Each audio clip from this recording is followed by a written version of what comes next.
أسهل كيكة في ربع ساعة هتاكلوها هشة جدًا وجميلة جدًا، وبترضي اللي بيحب الفانيليا واللي بيحب الشوكولاتة لإنها ميكس وكمان شكلها لذيذ.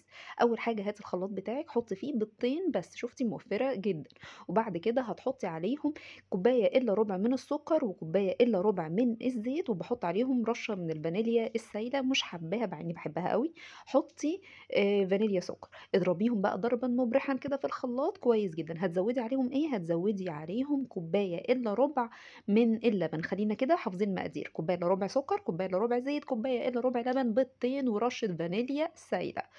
بس هتزوّدي اللبن كوباية إلا ربع ومعلقة كده، يعني حاجة كده سيكة زيادة بالضبط عليهم. اضربيهم بقى كويس جدًا. أنا بقى باستخدم نوع دقيق مخصص للكيك، ليه؟ أنا كنت باستخدم دقيق عادي، لكن لمّا جرّبت الدقيق ده بيخلّي لي الكيكة هشة جدًا. هاعمل إيه، هافضّي الكيس الأولاني فيه حوالي نُص كوباية من الدقيق، وبعد كده هاحط كوباية من الكيس الجديد، حُط عليهم كيس بيكنج باودر، ده أحسن بيكنج باودر بجد أنا استخدمته، بيكنج باودر دريم تحفة. حُطّيهم على بعض وقلّبيهم، وهانزّل الخليط عليهم، وهابدأ أشوف إذا كان الخليط دوّة محتاج دقيق تاني والّا لأ، لإن بصراحة أنا أول مرّة أعمل الكيكة دي بالمقادير دي. أنا دايمًا باخُش أعمل كيكة بمقادير من دماغي كده مرّة واحدة، فيالّا نشوفها بقى هتحتاج والّا لأ.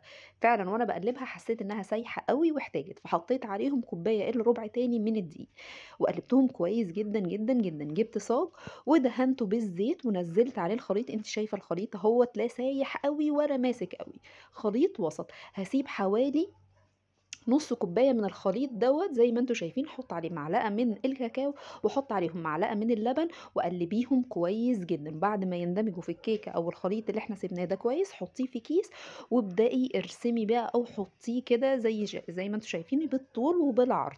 وهاتي خِلّة بتاعة شيش طاووق أو شوكة زي ما أنتِ شايفاني، وابدئي بقى روحي وارجعي عليها، ابدئي رسومات الورد ودخّليها في فرن سُخن على درجة حرارة 180 لمدة ربع ساعة بس، هتطلع لِك أهي هشة جدًا، جدًا، جدًا عالية، وكمان يعني سهلة جدًا ما بتتفرولش معايا، وأهي يعني أنا عايزة أقول لكم كمان ما احتجتش إن أنا أقعّدها في الفرن كتير، هي ربع ساعة بس وهشة وجميلة وطعمها لذيذ جدًا. جرّبوا الكيكة بتاعتي وقولوا لي رأيكم.